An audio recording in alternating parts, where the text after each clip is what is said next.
நமச்சிவாய சிவாய நம. அனைத்து தமிழ் உள்ளங்களுக்கும் கனிவான வணக்கங்கள். நிகழும் ஸ்ரீ மங்களகரமான குரோதி ஆண்டு ஆடி மாதம் 16ஆம் தேதி வியாழக்கிழமை அன்று துவாதசி திதியில் மிருகசிரீசம் நட்சத்திரத்தில் வியாகாதம் நாமயோகத்தில் தைத்தூலம் கரணத்தினில் மகா பிரதோஷம் கூடிய நன்னாளில் இந்த மகத்தான ஆகஸ்ட் மாதம் பிறக்கிறது.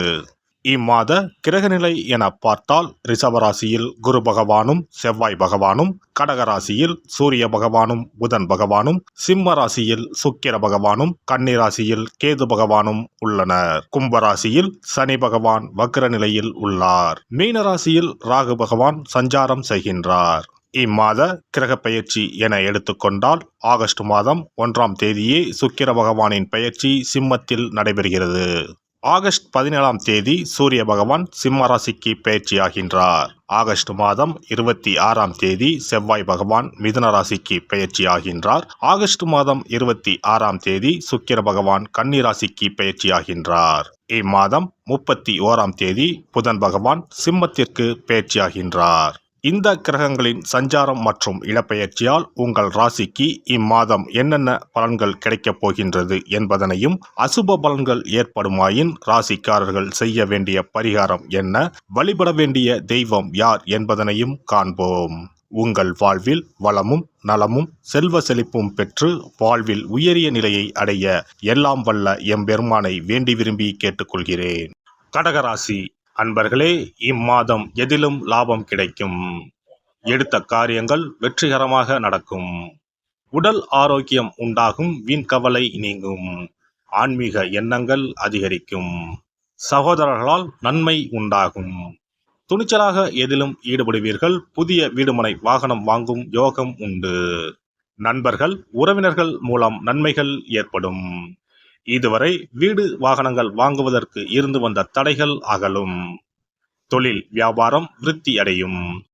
தடைப்பட்ட நிதி உதவி கிடைக்கும். ஏற்கனவே வரவேண்டியிருந்து வராமல் நின்ற ஆர்டர்கள் வந்து சேரும். உத்தியோகத்தில் இருப்பவர்களின் வேலைப்பளு வீண் அலைச்சல் குறையும். குடும்பத்தில் இருந்து வந்த பிரச்சனைகள் குறையும். புதிய வீடு வாங்கும் முயற்சியில் ஈடுபடுவீர்கள். சிலர் பழைய வீட்டை புதுப்பிப்பார்கள். வாகனம் மூலம் ஆதாயம் உண்டாகும். பிள்ளைகள் சந்தோஷமாக காணப்படுவார்கள். குடும்பத்தினருடன் விருந்து நிகழ்ச்சிகளில் கலந்து கொள்ள நேரலாம். குடும்பம் சார்ந்த விஷயங்களில் கலந்துரையாடும் போது வார்த்தைகளை கோர்த்து பேசுவது நன்மை தரும். பெண்களை பொறுத்தவரை இம்மாதம் மனக்குழப்பம் தீரும். தைரியமாக எந்த காரியத்தையும் செய்து முடிப்பீர்கள். தேவையான உதவிகள் கிடைக்கும். மாணவர்கள் மிக கவனமாக பாடங்களை படித்து கூடுதல் மதிப்பெண் பெற முயற்சி செய்வீர்கள். தேவையான உதவிகள் கிடைக்கும். கலைத்துறையினரை பொறுத்தவரை நீங்கள் அமைதியாக இருந்தாலும் வீண் சண்டைகள் மற்றும் வீணான குழப்பங்கள் உங்களை தேடி வர வாய்ப்புள்ளது. வீடு நிலம் மற்றும் வாகனங்கள் வாங்கலாம். அரசியல் துறையினரை பொறுத்தவரை நல்ல பெயர் உண்டாகும். மூலதனத்திற்கு தேவையான பணம் வந்து குவியும். எதிரிகள் வகையில் சற்று கவனமுடன் செயல்படவும். நட்சத்திர பலன்கள். புனர்பூசம் நட்சத்திரம். இந்த மாதம் பொருட்களை களவு கொடுக்க நேரலாம். உங்களின் உடைமைகள் மீது கண்ணும் கருத்துமாக இருக்க வேண்டும். புதிய நண்பர்கள் கிடைப்பார்கள். அறிமுகம் இல்லாதவர்களின் வீட்டில் எதையும் உட்கொள்ள வேண்டாம். பூசம் நட்சத்திரம். இந்த மாதம் நீங்கள் அமைதியாக இருந்தாலும் வீண் சண்டைகள் மற்றும் வீணான குழப்பங்கள் உங்களை தேடி வர வாய்ப்புள்ளது. தகுந்த வரன் கிடைத்து திருமண ஏற்பாடு இனிதே நடந்தேறும். வீடு நிலம் மற்றும் வாகனங்கள் வாங்கலாம். ஆயுள்யம் நட்சத்திரம். இந்த மாதம் தொழிலில் நல்ல லாபம் கிடைக்கும். ஆனாலும் கவனமுடன் இருப்பது நல்லது. போட்டித் தேர்வுகள் சாதகமாக அமையும். சிலர் கல்வி பயில வெளியூருக்கு செல்ல வேண்டி வரும். திங்கள் கிழமை தோறும் அம்மன் கோவிலுக்கு சென்று தீபம் ஏற்றி வழிபட துன்பங்கள் விலகும். குடும்பத்தில் ஒற்றுமை உண்டாகும். சிறப்பு தொகுப்பு. கண் திருஷ்டிகள் அகன்று தடைப்பட்டு கொண்டிருக்கும் காரியங்கள் நிறைவேற செய்ய வேண்டிய பரிகாரம் என்ன என்பதனை பற்றி காண்போம். வாழ்க்கையில் நல்ல நிலையில் இருந்தவர்கள் கூட திடீரென்று பொருளாதாரம் இழந்து மன கஷ்டங்களுடன் வாழும் நிலை ஏற்படும்.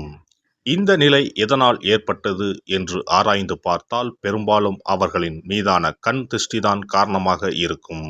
கல்லடி பட்டாலும் கண்ணடி படக்கூடாது என்று சொல்வார்கள் அல்லவா, அது உண்மைதான். இது போன்ற பிறரின் பொறாமை கொண்ட கண் திருஷ்டியினால் பலரின் வாழ்க்கை சிரமத்திற்கு ஆளாக நேரிடும். இது போன்ற கண் திருஷ்டிகளிலிருந்து எப்படி தப்பிப்பது? இருக்கவே இருக்கிறது எளிதாக கிடைக்கும் ஊமத்தஞ்செடி. தெய்வ சக்தி நிறைந்த செடியாக கருதப்படும் ஊமத்தஞ்செடியின் காய், பூ, இலைகள் என அனைத்தும் தீய சக்திகள் விரட்ட பரிகாரத்துக்கு பயன்படுகிறது. பொதுவாக ஊமத்தம் காய்க்கு கெடுதலை அகற்றக்கூடிய சக்தி உண்டு. நம் வீட்டில் உள்ள எதிர்மறை சக்தியை அகற்றுவதற்கு ஊமத்தங்காய் தீபம் சிறந்த பரிகாரமாகிறது. தெய்வீக மகத்துவம் நிறைந்த ஊமத்தங்காய் மற்றும் பூவையும் எடுத்துக்கொள்ளுங்கள். வீட்டுக்கு அருகில் இல்லை என்றால் நாட்டு மருந்து கடைகளில் கிடைக்கும். இந்த 2 பொருட்களையும் மஞ்சள் தண்ணீரை கொண்டு நன்றாக கழுவி விடுங்கள். சிறிது நேரம் அவற்றிலுள்ள ஈரம் போக ஆறவிட்டு பிறகு அவற்றை ஒரு மஞ்சள் துணியில் குலதெய்வத்தை வேண்டி ₹1 நாணயத்தோடு சேர்த்து முடிந்து வீட்டின் நிலைப்படியில் கட்டி தொங்க விடுங்கள். இந்த முடிச்சை வெள்ளிக்கிழமை அல்லது ஞாயிற்றுக்கிழமைகளில் தயார் செய்து வாசல் படியில் கட்டுவது சிறப்பு. தினமும் வீட்டில் தீபம் ஏற்றி காண்பிக்கும் போது இந்த முடிச்சுக்கும் காண்பிக்கவும்.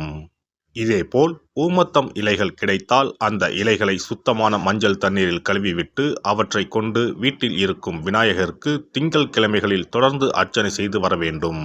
ஊமத்தம் பூவையும் விநாயகருக்கு சூட்டலாம். 3 வாரங்கள் தொடர்ந்து திங்கள் கிழமைகளில் விநாயகருக்கு ஊமத்தை இலையால் அர்ச்சனை செய்து ஊமத்தம் பூவை சூட்டி வழிபட்டால் வீட்டில் உள்ள கெட்ட சக்தி நடமாட்டம் மற்றும் கண் திருஷ்டிகள் தீரும். ஊமத்தம் செடியும் சிவபெருமானுக்கு உகந்த இலை ஆகும். இந்த ஊமத்தங்காய் வைத்து சிவபெருமானுக்கு தீபம் ஏற்றி வழிபடுவதன் மூலம் நமது பிரச்சனைகளில் இருந்து எளிதாக விடுபட முடியும். முதலில் 2 ஊமத்தங்காய்களை எடுத்துக்கொள்ள வேண்டும். அவற்றின் மீது முட்கள் இருப்பதால் மிகவும் கவனமாக கையாள வேண்டும். ஊமத்தங்காயின் காம்பு பகுதிகளை வெட்டி கொண்டு கத்தியை பயன்படுத்தி ஊமத்தங்காயின் உள்ளே இருக்கும் விதை பகுதியை முழுவதுமாக நீக்கிவிட வேண்டும். பின்னர் 2 அகல் விளக்குகள் மற்றும் விளக்கு வைப்பதற்கான 2 தட்டுகளை எடுத்து சுத்தம் செய்து அவற்றிற்கு மஞ்சள் குங்குமம் பொட்டு வைத்துக் கொள்ள வேண்டும். பின்னர் 2 தட்டின் மீதும் ஒவ்வொரு அகல் விளக்கை வைத்துக் கொள்ள வேண்டும். அதன் பிறகு எப்போதும் பூஜை செய்வதற்கு வைப்பது போன்ற வெத்தலைப்பாக்கு, பழம் போன்றவற்றை வைத்துவிட்டு 2 விளக்குகளையும் ஏற்றி சிவபெருமானை மனதார வேண்டிக் கொள்ள வேண்டும். எனக்கு இருக்கும் பிரச்சனைகள் அனைத்தும் தீர்ந்து இன்பமான வாழ்க்கை கிடைக்க வேண்டும் என வேண்டிக் கொள்ள வேண்டும். இந்த பூஜையை வெள்ளிக்கிழமை அன்று தொடங்கினால் தொடர்ந்து 9 வெள்ளிக்கிழமைகள் செய்ய வேண்டும். ஊமத்தங்காயின் மீது எவ்வாறு முட்கள் இருக்கிறதோ அதுபோல நமது வாழ்க்கையில் இருக்கும் முட்கள் போன்ற பிரச்சனைகளை அவை தீர்த்து வைக்கின்றன. இந்த பூஜையை நாம் தொடர்ந்து செய்து வருவதால் நம் மீது இருக்கும் கண் திருஷ்டிகள் அகன்றுவிடும். தீராத துயரங்கள் தீர்ந்துவிடும். பணம், நகை நம்மிடம் பெருகி வரும். சிலருக்கு கையில் சுத்தமாக பணம் இருக்காது. வறுமை தாண்டவமாடும். கடன் தொல்லையால் கஷ்டப்படுவார்கள். பண பிரச்சனையில் சிக்கி கொண்டிருப்பவர்கள் இந்த தீபத்தை ஏற்றினால் 3 வாரங்களில் நல்ல பலனை பெற முடியும். தொழிலில் நல்ல முன்னேற்றம் இருக்கும். கடன் பிரச்சனைகள் தீரும். உறவினர்களிடையே பகைமை இருந்தால் அவையும் மறைந்துவிடும். நோய்வாய் உள்ளவர்கள் இந்த தீபத்தை ஏற்றுவதன் மூலம் நல்ல பலனை பெற முடியும். பொதுவாகவே எந்த பரிகாரம் என்றாலும் அதை முழு நம்பிக்கையுடன் செய்தால் மட்டுமே முழு பலன் கிடைக்கும் என்பதை நினைவில் கொள்ளுங்கள். எல்லாம் வல்ல இறையருளால் நீங்களும் உங்கள் அன்பு குடும்பமும் உடல் நலம், நீலாயுள், நிறை செல்வம், உயர் புகழ், மெய்ஞானம் ஓங்கி வாழ்க வளமுடன். இந்த வீடியோ பதிவு உங்களுக்கு பிடித்திருந்தால் லைக் பண்ணுங்க, கமெண்ட் பண்ணுங்க, ஷேர் பண்ணுங்க. மறக்காம சப்ஸ்கிரைப் பண்ணுங்க. பக்கத்துல இருக்கிற பெல் பட்டனை கிளிக் பண்ணுங்க. நன்றி, வணக்கம். ஓம் நமச்சிவாய. சிவாய